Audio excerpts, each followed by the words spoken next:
वक्फ board संशोधन विधेयक पर सुझाव लेने के लिए गठित संयुक्त संसदीय समिति यानी जेपीसी की अंतिम बैठक 21 जनवरी को राजधानी लखनऊ में संपन्न हुई। उत्तर प्रदेश शासन की ओर से जेपीसी को बताया गया कि यूपी में वक्फ बोर्डों की 78% जमीन सरकारी है। जेपीसी की बैठक की अध्यक्षता सांसद जगदंबिका पाल ने की। समिति ने वक्फ बोर्डों और अल्पसंख्यक प्रतिनिधियों के पक्ष को भी सुना। इस बैठक में जेपीसी के सदस्य एवं सांसद इमरान मसूद, ए राजा, ब्रजलाल, गुलाम अली, असदुद्दीन ओवैसी सहित कई बड़े नाम मौजूद रहे। सूत्रों के मुताबिक यूपी की अपर मुख्य सचिव अल्पसंख्यक कल्याण मोनिका एस गर्ग ने बैठक में कहा कि प्रदेश में कुल 14,000 हेक्टेयर वक्फ भूमि है, जिसमें से 11,000 हेक्टेयर से ज्यादा भूमि राजस्व रिकॉर्ड में सरकारी है। राजस्व विभाग के अधिकारियों ने अपना पक्ष रखते हुए कहा कि 58,000 वक्फ संपत्तियां ऐसी हैं जो राजस्व रिकॉर्ड में श्रेणी 5 एवं 6 की हैं। इन दोनों श्रेणियों में सरकारी और ग्राम सभा की जमीनें दर्ज होती हैं। यहां बताते चलें कि यूपी में वक्फ बोर्डों के रिकॉर्ड में कुल 1.3 लाख संपत्तियां दर्ज हैं। राजस्व विभाग ने यह भी बताया कि बलरामपुर अस्पताल, आवास विकास व एलडीए समेत तमाम विकास प्राधिकरणों की जमीनों समेत भारतीय पुरातत्व सर्वेक्षण यानी एएसआई की जमीनों पर भी वक्फ बोर्ड अपना दावा कर रहा है, जबकि ये जमीनें सरकारी हैं। आवास विकास व एलडीए की जिन जमीनों को वक्फ बोर्ड अपना बता रहा है, उन्हें उन दोनों ही संस्थाओं ने संबंधित नगर निकायों से नियमानुसार लिया है। सच्चर कमेटी ने यूपी की जिन 60 संपत्तियों को वक्फ की बताया था, उनके बारे में भी शासन की ओर से जेपीसी को स्थिति स्पष्ट की गई है। शासन के अधिकारियों ने जेपीसी को बताया कि वक्फ संपत्तियों को लेकर यूपी सरकार नई नियमावली भी लेकर आई है। इसमें वक्फ बोर्ड के किसी संपत्ति पर दावा किए जाने पर उसका 1952 के राजस्व रिकॉर्ड से मिलान किया जाता है। उसके बाद ही अतिक्रमण हटाने का वक्फ बोर्ड का दावा स्वीकार किए जाने की व्यवस्था की गई है। सूत्रों के अनुसार अधिकारियों ने जेपीसी को बताया कि लखनऊ का बड़ा इमामबाड़ा, छोटा इमामबाड़ा और अयोध्या स्थित बेगम का मकबरा भी सरकारी जमीन में है। हालांकि वक्फ बोर्ड के प्रतिनिधियों ने इसका विरोध किया है। जेपीसी की बैठक के बाद अध्यक्ष जगदंबिका पाल ने मीडिया को बताया कि संसद के 21 जनवरी से शुरू हो रहे बजट सत्र में समिति अपनी रिपोर्ट प्रस्तुत करेगी।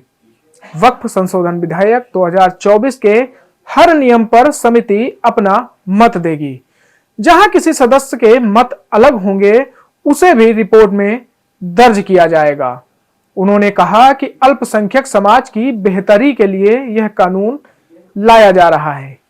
आइए आपको आगे सुनवाते हैं कि वक्फ संशोधन विधेयक के लिए गठित कमेटी जेपीसी के अध्यक्ष जगदंबिका पाल सहित बैठक में शामिल होने वाले नेताओं और सदस्यों ने इस पर क्या कुछ कहा।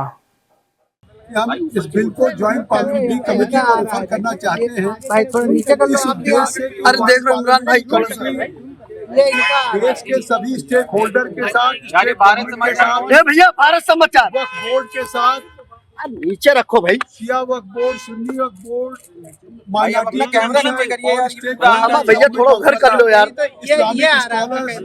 हाई कोर्ट के लायर्स सबके साथ यार भैया नीचे रख दो यार।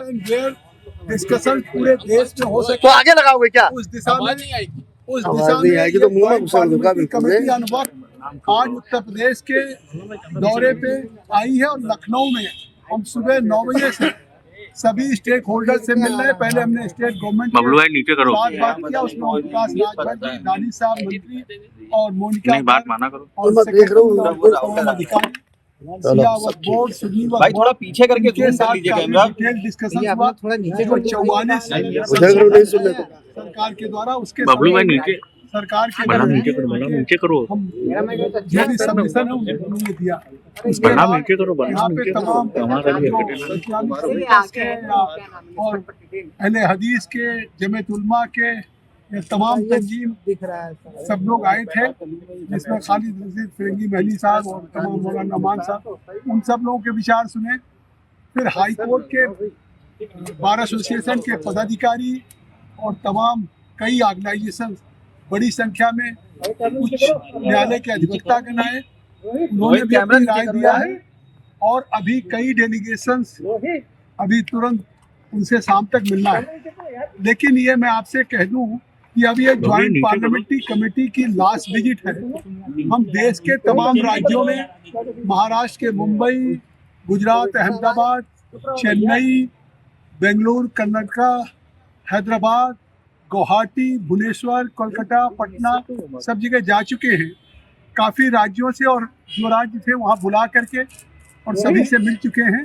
ये हमारा आज अंतिम लास्ट लेग है इस दौरे का।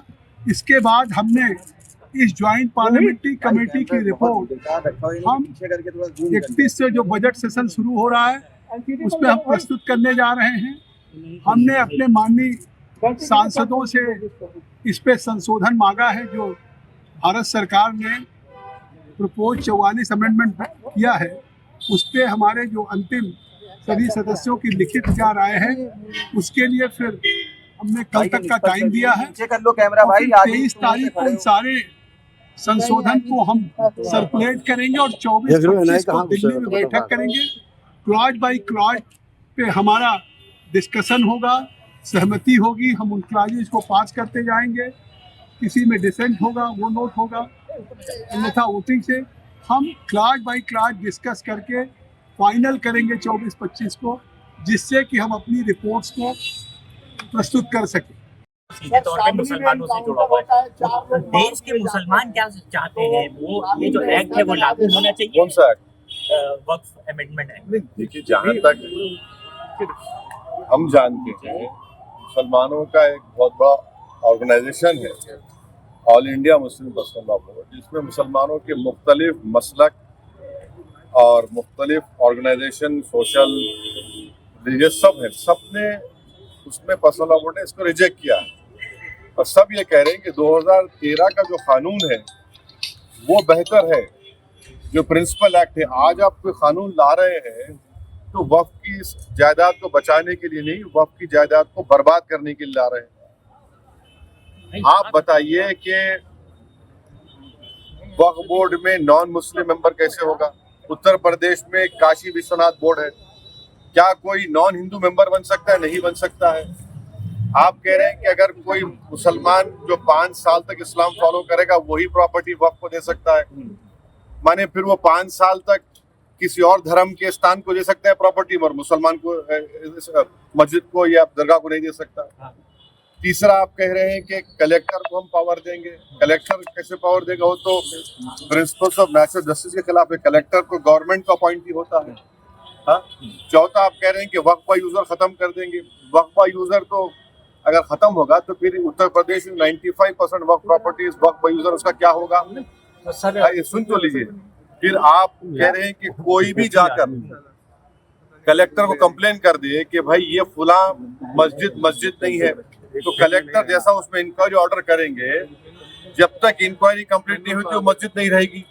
इस बिल में प्रोविजन है, लिमिटेशन एक्ट हिंदू धर्म के ऊपर अप्लाई नहीं होता, ना सिख के धर्म में, ना ईसाइयों पर होता है। आप सिर्फ मुस्लिम जायदादों पर लिमिटेशन एक्ट को अप्लाई कर रहे हैं। तो ये वक्फ प्रॉपर्टीज को बचाने के लिए कहाँ लाया जा रहा है बताइए हमको। ये तो अच्छा 7% वक्फ फंड देना पड़ता है, उसको 5% कर दिया आप। तो ऑल इन ऑल ये वक्फ को बर्बाद करने के लिए, वक्फ की जायदादों को लूटने के लिए इस तरह का मोदी सरकार कानून लाने की कोशिश कर रही है। इतनी सब बातों के बाद भी अगर ये एक्ट आ जाता है तो उसके बाद आप लोग क्या करने वाले हैं? देखिए आगे क्या होता है। CAA का प्रोटेस्ट हुआ था। हाँ। प्रोटेस्ट होगा, बराबर होगा, एहतजाज होगा, क्यों नहीं होगा? सड़कों पर होगा। देखिए काउंटर होता है और कानून व्यवस्था की बात करने वाली सरकार में 4 लोग जो कानून हाथ में लेते हैं बात की जाती है। ये तो कानून की राज है। देखिए जो रूल ऑफ लॉ की बात संविधान करता है, रूल बाय गन का मामला है। बबलू एडी नीचे करो। कोर्ट किस लिए है, पब्लिक प्रोसिक्यूटर किस लिए है, बीएनएस किस लिए है?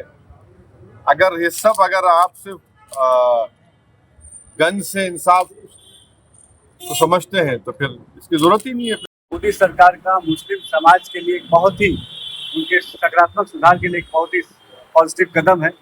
उत्तर प्रदेश की तरफ से हम इस जॉइंट पार्लियामेंट्री कमेटी का वेलकम करते हैं और आज मुझे पूरा विश्वास है कि जो हमारी मोदी सरकार की जो मंशा है कि आम मुस्लिम समाज को विकास की तरफ आगे हम बढ़ाएं, आम मुस्लिम समाज को शिक्षा की तरफ, रोजगार की तरफ, उद्योग की तरफ आगे बढ़ाएं, इस मंशा को और बुनियादी मजबूती मिलेगी। वक्फ की जो संपत्ति है मुस्लिम समाज के डेवलपमेंट के लिए इस्तेमाल होनी चाहिए, उनके विकास के लिए इस्तेमाल होनी चाहिए, यही हमेशा हमारी मंशा रही है। और आज वक्फ अमेंडमेंट एक्ट का हम जो समर्थन करते हुए हम ये उम्मीद करते हैं कि वक्फ में सकारात्मक सुधार के साथ हम मुस्लिम समाज को डेवलपमेंट की नई ऊंचाइयों पर आगे ले जाएंगे। कोलकाता में थे, उससे पहले झारखंड में भी थे, बिहार में भी सेशन हुआ था। हाँ नहीं, अब तक हम लोग बहुत जगहों पर कर चुके हैं। हम लोग सबसे पहले किया था मुंबई, उसके बाद अहमदाबाद, हैदराबाद, चेन्नई, बंगलौर, उसके बाद गुवाहाटी, भुवनेश्वर, पटना, कोलकाता और वहाँ पर तमाम जो राज्य जैसे झारखंड है उनको बुला लिया, वहाँ पर कई राज्यों को बुला लिया आसपास, तो काफी राज्य हम लोग देश में कवर कर चुके हैं। और आज यहाँ पर ये फील्ड विजिट का अंतिम चरण है और यहाँ पर डिस्कस होगा सभी स्टेक होल्डर को, शिया वक्फ बोर्ड है, सुन्नी वक्फ बोर्ड है, यहाँ का माइनॉरिटी कमीशन है, तमाम जो स्टेक होल्डर उनको बुलाया जाएगा। हर जगह हम यही काम कर रहे हैं, उनकी भी बात, उनके राय क्या है इस एक्ट पर, और उसके बाद उनके पास उनके भी चेयरमैन माननीय जयप्रकाश पाल जी हैं और वो भी इस पर रिपोर्ट बनाएंगे पार्लियामेंट को। उत्तर प्रदेश में वक्फ बोर्ड या सुन्नी की और आगे है उसमें क्या क्या विवाद है और जो नया कानून बनाने की तैयारी हो रही है उसकी भी असेसमेंट और कोई बात नहीं। सर ऑब्जेक्शन भी लिए जा रहे हैं क्या? ऑब्जेक्शन जो है अमेंडमेंट को लेकर, देखिए उसी पे डिस्कस हो रहा है क्या क्या चीजें असुविधा किसको हो रही है, उस असुविधा का क्या सुविधा हो सकती है, तो उसी पे सभी लोग बैठ करके चर्चा करेंगे। आखिरी बैठक है, इसके बाद रिपोर्ट बनेगी सीधे। देखिए जो प्रस्ताव लोगों की तरफ से रखा जा रहा है वो कमेटी अपना डिस्कस कर रही है और स्टेट की जो अधिकारी वो आपस में डिस्कस करते हैं। सर लगातार इधर सामने देखिए, विरोध हो रहे थे, नहीं देखिए विरोध करने वाले जो लोग, कुछ लोग हैं जो वक्फ बोर्ड की जमीनों पर अवैध कब्जा करके उसका दुरुपयोग कर रहे हैं, वो लोग विरोध कर रहे हैं। सरकार की मंशा है कि जो महिलाएं हैं, गरीब कमजोर मुस्लिम हैं, उनको भी इसका लाभ मिले। इस नाते सरकार की नीयत एकदम साफ है कि सबको उसका लाभ मिले उस जमीन, और कोई सरकार की मंशा नहीं। जेपीसी की लगातार बैठक हो रही थी, ये क्या आखिरी बैठक मानी जा रही है? नहीं, आखिरी बैठक कैसे आप मान लेंगे?